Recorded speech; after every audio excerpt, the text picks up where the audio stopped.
สบายดียินดีต้อนรับทุกท่านเข้าสู่ช่องฮู้หรือบอชาแนลเฮายังคงเกาะติดสถานการณ์การสู้รบระหว่างรัสเซียและยูเครนฮอดตอนนี้ก็เข้าสู่เดือนที่3แล้วแต่สถานการณ์ยังคงดำเนินไปอย่างดุเดือด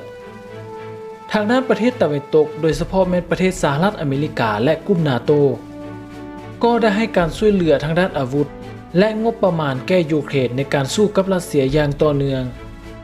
สถานการณ์นับจากนี้จะเป็นแนวใดก่อนจะไปรับชมรายละเอียดอย่าลืมกดปุ่มติดตามและกดกระดิ่งด้านข้างเพื่อเป็นกำลังใจให้กับช่องของเราในการสร้างคลิปใหม่ๆออกมาให้ท่านผู้ชมได้รับชมกันต่อไปการต่อสู้ระหว่างรัสเซียและยูเครนจะเห็นได้ว่ามีความยืดเยื้อแต่อีกทางก็จะเห็นถึงความพยายามที่จะเจรจากันหลายต่อหลายครั้งแต่ทุกครั้งก็บ่มีท่าทีว่าทั้งสองฝ่ายจะสามารถตกลงกันได้ล่าสุดรัฐมนตรีกระทรวงการต่างประเทศของรัสเซียเซอร์เกย์ ลาฟรอฟได้ออกมาเปิดเผยว่าโลกของเราอาจจะเกิดสงครามอาวุธนิวเคลียร์ได้ที่ผ่านมาทางด้านรัสเซียเองถึงแม้ว่ามีอาวุธนิวเคลียร์ไว้ในครอบครองหลายที่สุดในโลกแต่กลับมีท่าทีว่าบ่ต้องการใช้มันเพราะอาจจะคำนึงถึงความเสียหายอันร้ายแรงตามมาในการออกมาให้สัมภาษณ์ของรัฐมนตรีกระทรวงการต่างประเทศของรัสเซียในครั้งนี้แสดงเจตนาว่ามีความกังวลเพราะความขัดแย้งยูเครนในครั้งนี้อาจจะให้การเกิดการบานปลายถ้ามีความจำเป็นรัสเซียอาจจะมีการใช้อาวุธนิวเคลียร์และอาจนำไปสู่สงครามโลกครั้งที่3ได้อีกด้านหนึ่งทางด้านรัฐมนตรีกระทรวงป้องกันประเทศของยูเครนก็ได้ออกมาตั้งคำถามถึงคำเว้าของเซอร์เกย์ ลาฟรอฟว่านี่เป็นคำเตือนจากใจจริงหรือเป็นเพียงคำข่มขู่เพื่อให้ประเทศอื่นรู้สึกย่านกลัวและบ่กล้าเข้ามาช่วยยูเครนเท่านั้นที่รัสเซียออกมาว่าแบบนี้ก็เพราะว่าสหรัฐอเมริกาและนาโตได้เข้ามาสนับสนุนทางด้านอาวุธและก็ยังได้ให้การช่วยเหลือทางด้านการเงินแก่ยูเครนโดยทางสำนักข่าวรอยเตอร์ก็ได้มีรายงานว่าทางอังกฤษได้ส่งรถหุ้มเกราะ Stormer ที่มีความสามารถในการใช้เป็นฐานยิงขีปนาวุธและอาวุธป้องกันภัยทางอากาศได้ยังสามารถบรรจุจรวดได้หลายถึง8ลูกส่วนทางด้านสหรัฐอเมริกาก็ได้ส่งรัฐมนตรีกระทรวงการต่างประเทศและรัฐมนตรีป้องกันประเทศมาเยี่ยมยามยูเครนและยังได้ให้คำมั่นว่าจะให้การสนับสนุนการเงินแก่ยูเครนเพิ่มอีกกว่า$300 ล้านสหรัฐสิ่งที่น่าสนใจในบางช่วงที่มีการโอ้ลมกันทั้งสองฝ่ายทางด้านสหรัฐเว้าว่าต้องการให้รัสเซียอ่อนแอลงและยังได้เว้าอีกว่าถ้าหากได้อาวุธที่เหมาะสมก็เชื่อว่ายูเครนอาจจะสามารถเอาชนะรัสเซียได้ดังนั้นสหรัฐอเมริกาและชาติในยุโรปจะร่วมมือกันช่วยเหลือยูเครนอย่างเต็มที่ซึ่งคำว่าแบบนี้ของรัฐมนตรีกระทรวงการต่างประเทศและรัฐมนตรีกระทรวงป้องกันประเทศของสหรัฐมีนัยยะที่สำคัญที่แอบแฝงอยู่โดยทางด้านสำนักข่าว BBC ของอังกฤษก็ได้ออกมาวิเคราะห์คำเว้าดังกล่าวของรัฐมนตรีสหรัฐว่าเป็นการใช้คำที่หุนแหงอาจก่อให้เกิดการกระทบกระทั่งกับทางรัสเซียเพราะผู้ที่มีตำแหน่งสูงขนาดนั้นออกมาว่าแบบนี้ถือว่าเป็นเรื่องบ่ปกติทางด้านรัสเซียเองเมื่อได้ยินคำเว้าแบบนั้นแน่นอนว่าบ่สบายใจเพราะรัสเซียอาจจะรู้สึกว่าสิ่งที่สหรัฐอเมริกาและนาโตกำลังเฮ็ดอยู่นั้นบ่ต่างหยังกับสงครามตัวแทนโดยตามหลักการแล้วสงครามตัวแทนมักจะบานปลายจากการแทรกแซงของอำนาจภายนอกก่อนหน้านี้เอกอัครราชทูตรัสเซียประจำวอชิงตันก็ได้ให้สัมภาษณ์กับโทรทัศน์รัสเซียว่า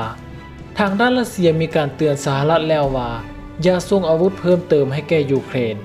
แต่ทางสหรัฐก็ได้อ้างว่ามีความจำเป็นที่จะช่วยเหลือยูเครนและเป็นสิ่งที่สหรัฐเฮ็ดได้ภายใต้กฎหมายระหว่างประเทศที่สามารถจัดหาอาวุธให้กับยูเครนได้โดยบ่นับร่วมเข้ากับในความขัดแย้งอีกด้านหนึ่งทางด้านกองทัพรัสเซียก็ได้เคลื่อนรถยิงขีปนาวุธที่มีชื่อว่า Iskander-M มาใกล้กับชายแดนยูเครนและรถยิงขีปนาวุธดังกล่าวก็สามารถติดตั้งหัวลบนิวเคลียร์ได้อีกด้วยล่าสุดทางด้านสหรัฐอเมริกาเองก็ได้ส่งโดรนสังหารพรีซีฟคามิคาเซหรือเอิ้นว่าโดรนผีเป็นโดรนที่ใช้เข้าในการโจมตีเพียงครั้งเดียวซึ่งมีประสิทธิภาพในการโจมตีเป้าหมาย ได้อย่างแม่นยำเหมาะแก่การนำใช้โจมตีกองทัพรัสเซียในเขตภูมิภาคดอนบาสโดยทางสหรัฐจะส่งโดรนดังกล่าวให้กับยูเครนทั้งหมด121ลำองค์ประกอบที่สำคัญของโดรนชนิดนี้มีระบบติดตั้งกล้องระบบนำทางและโปรแกรมสำหรับการพุ่งเข้าโจมตีเป้าหมายได้อย่างแม่นยำและพร้อมที่จะระเบิดพลีซีฟหลังจากการกระทบวัตถุเพื่อให้ยากแก่การตรวจสอบซึ่งทางสหรัฐอเมริกาพัฒนาโดรนชนิดนี้ขึ้นมาสำหรับส่งให้กับยูเครนโดยเฉพาะนอกจากนี้สหรัฐอเมริกายังส่งปืนใหญ่72กระบอกลูกปืน 144,000 ลูกรถบรรทุกทางยุทธวิธีเพื่อใช้ในการลากจูงปืนใหญ่72คันและอื่นๆอีกซึ่งรวมมูลค่า$800 ล้านสหรัฐแต่ทางด้านรัสเซียเองก็มีวิธีการป้องกันโดรนด้วยการกางตะข่ายอ้อมค่ายทหารฐานยิงขีปนาวุธและรถบรรทุกอาวุธยุทโธปกรณ์เป็นต้นเพราะเมื่อโดรนบินมาตามตะข่ายก็จะเฮ็ดให้ตกทันทีก่อนที่จะไปกระทบกับเป้าหมายซึ่งวิธีนี้ก็ใช้ได้ผลและมีประสิทธิภาพและรัสเซียเองก็ได้ใช้รถถังกวาดทุ่นระเบิดซึ่งอาวุธชนิดนี้เฮาบ่ค่อยได้เห็นกันหลายเท่าใดถือว่าเป็นยานพาหนะชนิดที่ใช้เป็นเกราะป้องกันให้กับทหารจะบ่เหยียบกับระเบิดที่ทางศัตรูได้วางเอาไว้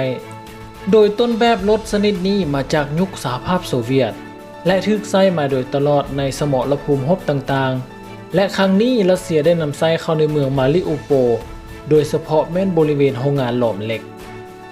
รถถังรุ่นดังกล่าวมีชื่อว่า UR-77 การใช้งานของรถดังกล่าวจะยิงจรวดออกไปและเฮ็ดให้เกิดคลื่นกระแทกออกมา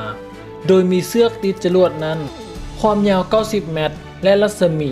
กว้าง6เมตรเพื่อให้กับระเบิดอยู่ในบริเวณดังกล่าวเกิดระเบิดขึ้นก่อนที่กำลังทหารและรถจะเคลื่อนทับเข้าไปทางด้านประธานาธิบดีวลาดิเมียร์ปูตินยังกล่าวเพิ่มเติมว่าประเทศใดก็ตามที่เข้ามาแทรกแซงยูเครนอาจจะถูกรัสเซียตอบโต้แบบสายฟ้าโดยทันทีอย่างใดก็ตามที่สหรัฐอเมริกาและนาโตต้องระวังเป็นอย่างยิ่งนั่นก็คือการเคลื่อนไหวที่อาจจะให้เกิดการประเสริฐหน้ากับทางรัสเซียโดยกงเพราะถ้าว่าเป็นแบบนั้นเท่ากับว่าสหรัฐอเมริกาและนาโตนำประเทศตัวเองเข้าสู่สงครามซึ่งเป็นสิ่งที่สหรัฐบ่ต้องการถ้าท่านผู้ชมมักคลิปของเฮาก็อย่าลืมกดปุ่มติดตามและกดกระดิ่งด้านข้างเพื่อเป็นกำลังใจให้กับช่องของเฮาในการสร้างคลิปใหม่ๆออกมาให้ท่านผู้ชมได้รับชมกันต่อไป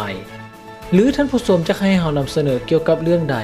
ก็สามารถคอมเมนต์ไว้ใต้คลิปได้เลยสำหรับมื้อนี้สบายดี